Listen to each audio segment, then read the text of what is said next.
Hello दोस्तों। एक लड़की की दर्द भरी कहानी। एक लड़की की दर्द भरी कहानी।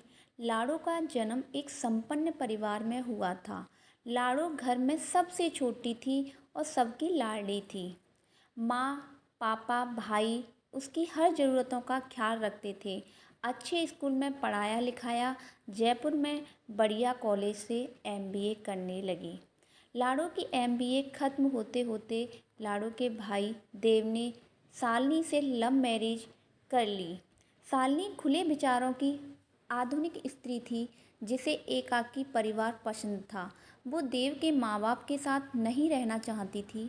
घर में खुद को सुप्रीम मानती थी। वो चाहती थी कि देव अपने माँ बाप के लिए दूसरा घर बना दे और देव और वो इस घर में अकेले रहे। वहीं देव अपने माँ बाप और बहन लाड़ो को छोड़ना नहीं चाहता था।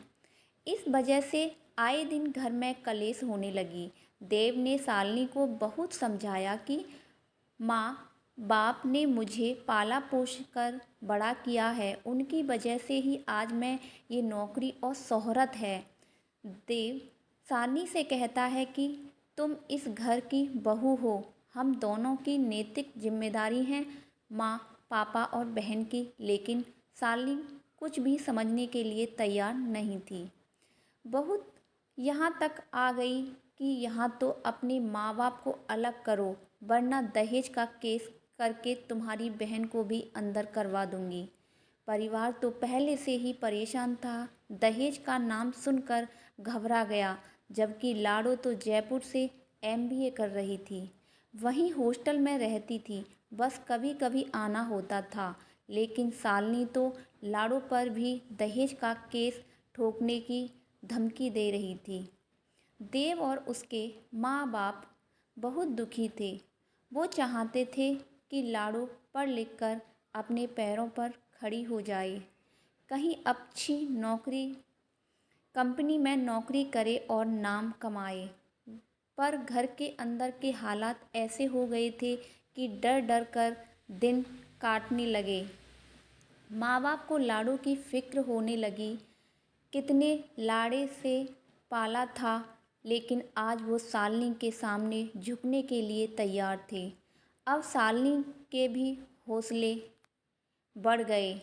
अब तो जो मन में आता वैसे खरी खोटी देव के माँ बाप को सुना देती थी। शालिनी का खौफ इतना हो गया कि कई कई दिन तक घर में खाना नहीं बनता था। बनता था तो खाया नहीं जाता था। शालिनी के तांडव से परेशान होकर देव के माँ, पापा और देव ने लाड़ो का ब्याह करने का फैसला लिया।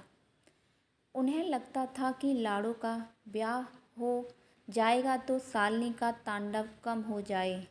इसलिए जल्दबाजी में उन्होंने एक लड़का देखा जिसका नाम राजन था, जो दिल्ली पुलिस में था। लेकिन राजन की शर्त थी कि वो शादी के बाद लाड़ो को जॉब नहीं करवाएगा। लाड़ो के माँ बाप ने सोचा कि कोई बात नहीं, ये लाड़ो की किस्मत, जॉब भले ही ना करे पर राजन के साथ दिल्ली में सुखी भी रहेगी। साथ साथ राजन पुलिस में है तो सुरक्षित भी रहेगी। देव और उसके माँ बाप जो पढ़ा लिखा कर लाड़ो को अपने पैरों पर खड़ा करना चाहते थे, वो आज उसके पैरों को ही काट बैठे और राजन के साथ ब्याह करा दिया। इधर लाड़ो का ब्याह हुआ, उधर देव ने शालिनी से तलाक की अर्जी लगा दी। कुछ महीनों तक राजन ने लाड़ो को खूब खुशियाँ दी। फिर छोटी छोटी बात पर नोक झोंक होने लगी। कुछ सालों में लाड़ो के भाई का तलाक हो गया। मतलब देव और शालिनी अलग हो गए। देव अपने बूढ़े माँ पापा के साथ सुकून से रहने लगा।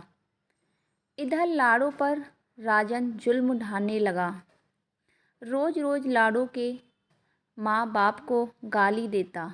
देव के तलाक को लेकर लाड़ो को मारता, कहता कि तुझे भी मैं ऐसे ही तलाक दूंगा। मारता तो मारता, कई दिन तक भूखा भी रखता। मार पीट, गाली गलौज और भूखे रखना, माँ बाप से बात ना करवाना, पुलिस की धमकी देकर बूढ़े माँ बाप को जेल भिजवाने की धमकी से लाड़ो को डरना राजन की आदत में शुमार हो गया था। लाड़ो को अपने घर की स्थिति पता थी, इसलिए वो राजन की गालियाँ भी खाती, मार भी सहन करती, पर वो अपने माँ बाप भाई को नहीं बताती थी। वो नहीं चाहती थी उसके माँ बाप को पता चले कि जिसको बिटिया ब्याई वो इंसान नहीं कसाई है।